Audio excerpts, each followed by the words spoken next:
Howdy, this is Aya. This one's going to be a little bit different as this video is kind of co-written by myself and Tuna. That's the friend that I've been doing tournament organization with.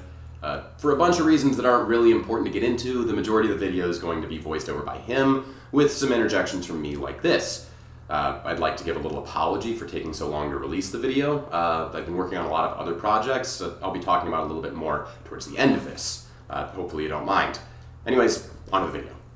Magic the Gathering has so many different fun ways to play, but my personal obsession has always been theory crafting decks around underappreciated draft cards. I love pulling out weird uncommons while sorting cards, dreaming up constructed decks for them even if deep down I know that they have no real home in any competitive format. If I were ever to claim that I have the correct opinion on something, it would be that limited is the way to engage with Magic.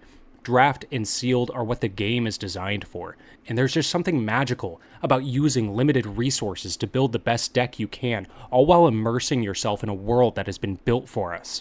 Limited lets you live in a plane's flavor and mechanics for a short while, and I adore that experience more than any other format.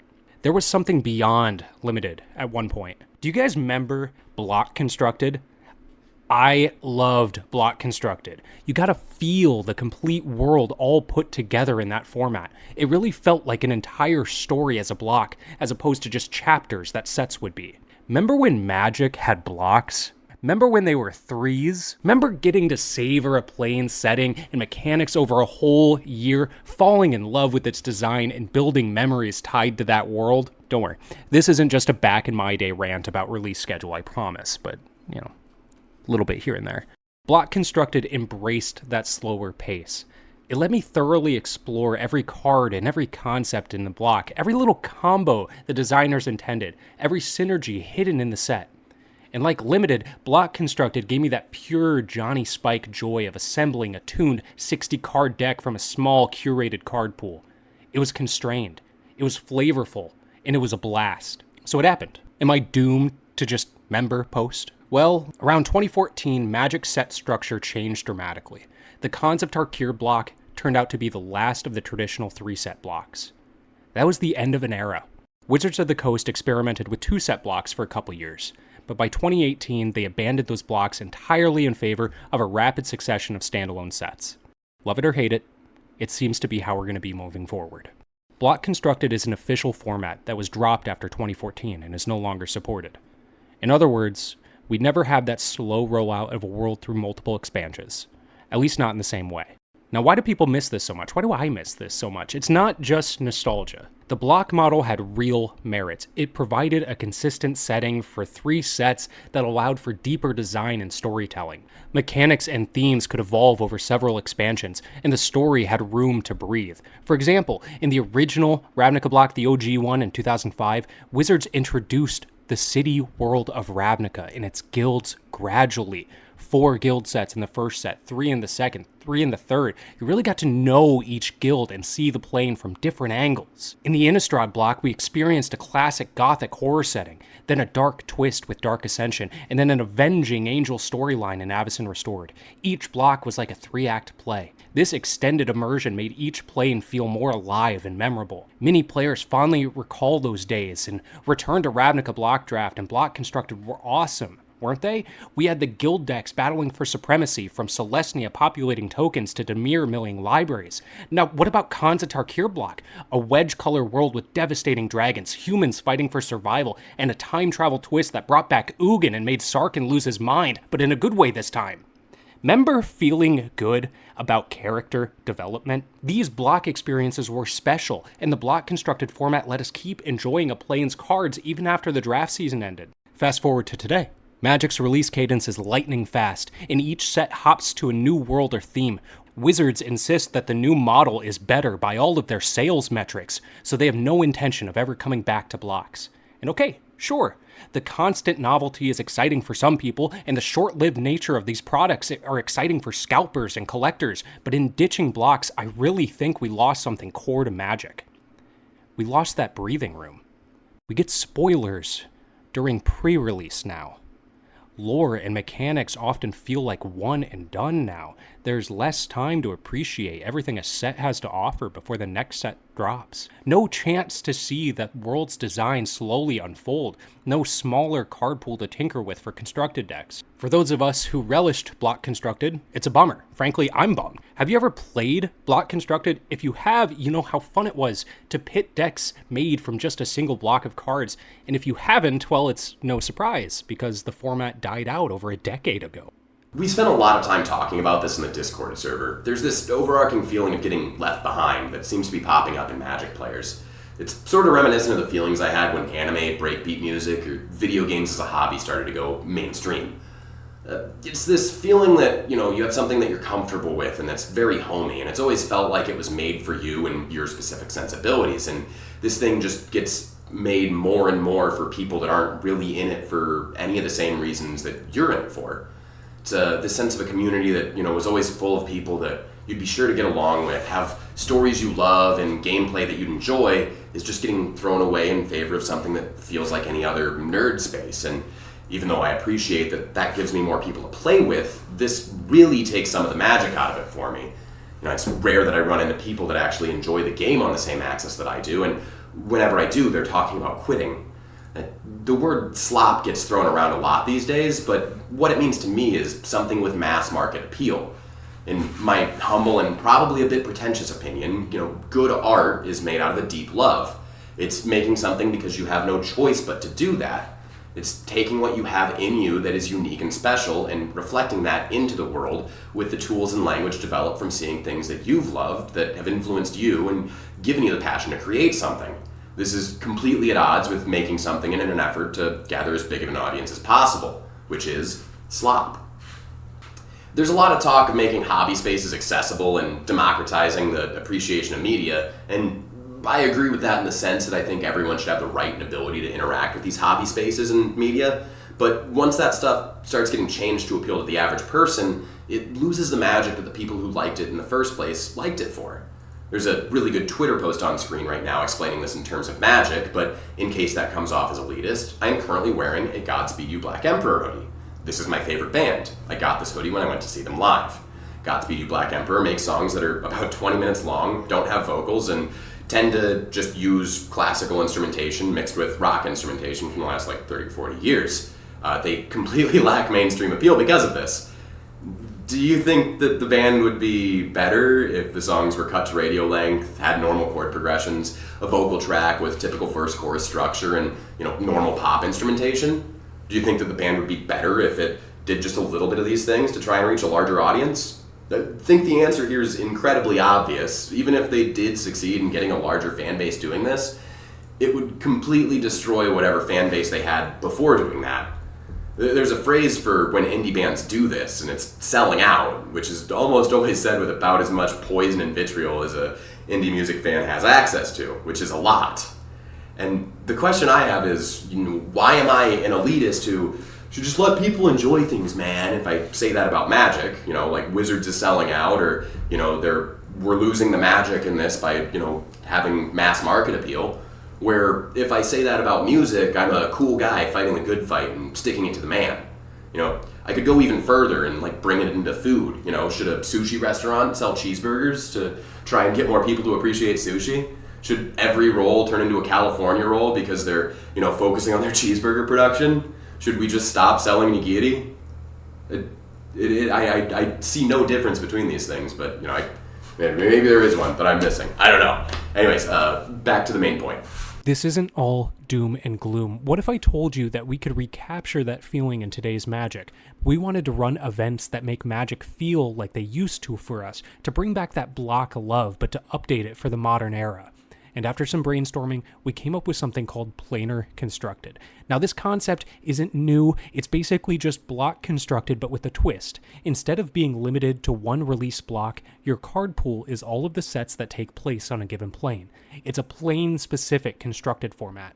If your deck is built for Ravnica Constructed, you can use any Magic set or product that's set on Ravnica, like the City of Guilds block, the Return to Ravnica block, the Guilds of Ravnica block, and even Murders at Karlov Manor.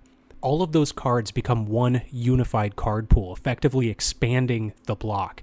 The same goes for any other plane. Innistrad Constructed would allow for the original Innistrad block, Shadows over Innistrad, Midnight Hunt, Crimson Vow. Theros Constructed means Theros block plus Theros Beyond Death, and so on. Essentially, if Wizards ever printed at least 2 distinct releases on that plane at different times, we consider that plane for Planar Constructed. This format lets us revisit beloved worlds with all their themed cards, old and new, while still keeping the card pool finite and flavorful. It's like those old block formats got new life, hence the title of the video. Over the past few months, I have been organizing online tournaments to test this Planar Constructed idea. And let me tell you, it's been a blast. We started pairing sets and blocks by themes and running events for each plane. We kicked it off with none other than Tarkir. Why Tarkir? Well, it was the last 3-set block chronologically, and it just so happened that Wizards returned to Tarkir earlier this year with its new expansion, Tarkir Dragonstorm. We scheduled our Tarkir Planar Constructed event to coincide with the release of Dragonstorm, purely as nostalgia bait, and it worked. Players were excited to dust off their old Khans of Tarkir cards and throw in brand new ones from Dragonstorm, returning to Tarkir after a decade. In our event, you could build decks using Khans, Fate Reforged, Dragons of Tarkir, and the new Dragonstorm. The nostalgia was real. People revisited old clan-based decks from 2014 and spiced them up with new dragon cards from 2025. We had around 20 people join, which was honestly amazing for our first ever self-organized Magic event. Deck lists range from updates of the old Khans block constructed archetypes like Abzan Midrange and Jeskai Tempo, to completely new ones exploiting Dragonstorm mechanics like Flurry and Mobilize, and, of course, the dreaded 8 Rhino. It was a learning experience for us as organizers, but the event ran smoothly and the feedback was terrific. I'm encouraged by Tarkir's success. We moved on to the next plane, Theros. Theros was another plane that originally had a 3-set block in Theros, Born of the Gods, Journey into Nyx, and then later got a single set revival, Theros Beyond Death, in 2020. The Theros Constructed event let players mix gods and heroes across these sets. Have you ever wanted to build the nastiest mono-black devotion deck by combining Grey Merchant of Asphodel with Underworld Dreams? Our Theros event saw plenty of inspiration from the old Theros block constructed meta, but with new twists from Beyond Death. Again, the format felt fresh but familiar. It was like visiting an old friend who'd learned some new tricks. Ravnica's Infinite Cityscape has been the backdrop for multiple beloved Magic sets, making it the perfect candidate for Planar Constructed. This is the most recent and largest event we've run so far. If any plane can claim to be Magic's most iconic setting, Ravnica is the top contender. So many players have found a connection to the City of Guilds, the urban fantasy vibe, and the multicolored goodness. Ravnica has the advantage of having 3 different eras of sets. That meant our Ravnica card pool was almost as large as Standard. Going in, we knew this would be wild. There's a rich history of old Ravnica block decks that people used as a starting point. This one really hit the resonance mark, with players still brewing until the last minute. The diversity of decks was outstanding. Just about every 2-color guild saw some representation, and there were a few 3-color and 5-color strategies that showed up too. We saw Azorius control decks laden with Supreme Verdicts and Teferi Time Raveler. We saw Golgari mid-range decks mashing together the original Ravnica's Dredge cards with newer Undergrowth mechanics. Someone brought a classic Boros aggro build reminiscent of 2013 Standard. On the opposite end, there was indeed a Maze's End deck, because how could you resist it in a Ravnica-only format? Trying to assemble all 10 guild gates for the alternative win, and yes, it actually stole a couple matches. Perhaps the spiciest brew was the 5-color Niv Mizzet Reborn deck, designed to draw 10 off of a single Niv by cramming in all of your multicolored answers. As organizers, we had no idea what would rise to the top in the sea of possibilities. And the results?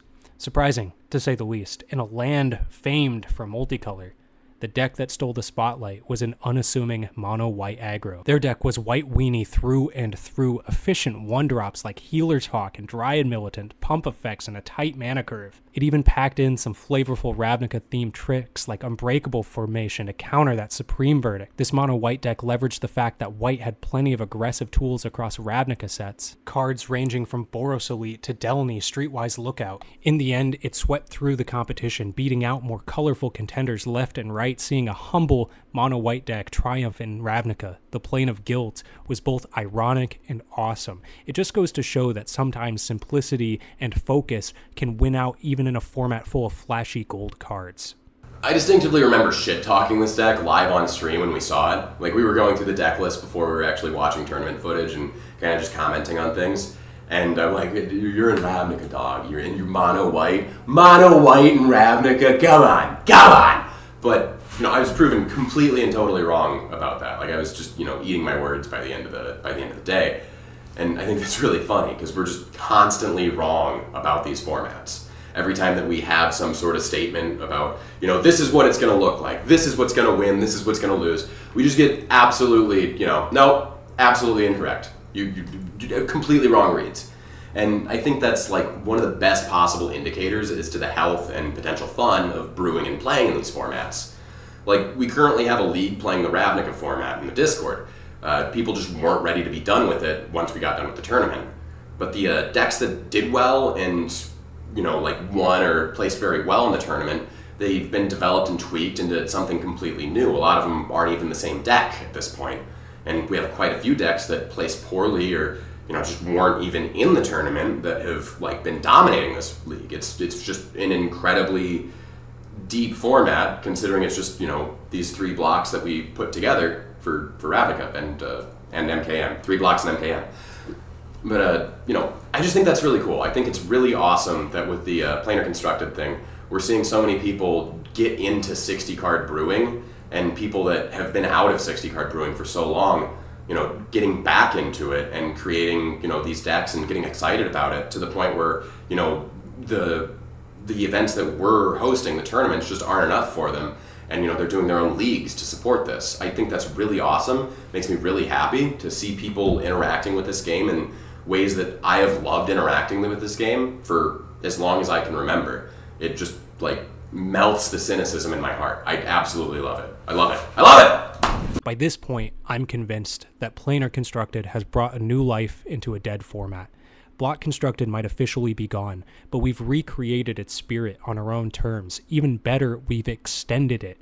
Now you can revisit your favorite plane and include the newest cards from that world. It scratches the itch of deep diving into a set's environment without getting stale. Each planar event we've done so far has felt like a little time capsule letting us see, what if this block had a sequel? Tarkir with the extra dragon set, Theros with a new chapter from Beyond Death, and Ravnica with all of its eras colliding. The results have been both nostalgic and novel. If you're like me and sometimes you feel a bit burned out or disenchanted with the usual 60-card formats, I highly recommend finding new ways to engage with Magic. Brewing under unique constraints or revisiting old formats can really rekindle your excitement. Planar Constructed is just one idea, and there are plenty of fan-made formats out there keeping the creativity alive. The key is to find what makes you fall in love with the game all over again. For me, it was returning to these planes and experiencing that block-style challenge of a smaller card pool. This whole experience has been so rewarding, and we're not stopping now. In fact, if everything I've been talking about resonates with you, I want to invite you to join us for the next Planar Constructed event. Our next stop on our tour is Innistrad. We're heading to everyone's favorite spooky plane, Original Innistrad, Dark Ascension, Avacyn Restored, plus Shadows over Innistrad block, Midnight Hunt, Crimson Vow. It's going to be an insane card pool with gothic horror goodness. The tournament's going to be November 8th. Buy-in's $10. We're going to have cash and card prize support. All of the tournaments that we've done, and perceivably all the ones in the future, have been in Tabletop Simulator. If you haven't tried it before, it's a great way to play Magic Online. I've never liked playing Magic Online. I didn't even like Moto. I just played it 3 times, entirely got out of it. But eventually the Discord bullied me enough to get me to download and try Tabletop Simulator, and I absolutely love it. I've put 120 hours into the game just playing Commander, Draft, all sorts of different stuff with them on there. So that's what we've decided to run the tournaments in. It's a lovely piece of software. I recommend using it to play Magic Online anyways, but yeah, that's what we're doing the tournament in. November 8th, buy-in $10, cash and card prize support, really cool stuff.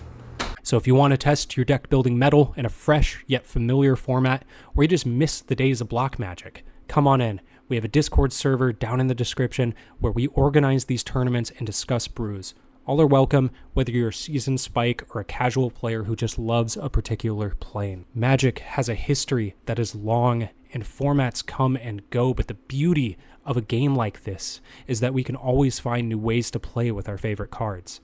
Planar Constructed has been our way of breathing new life into an old format that we loved.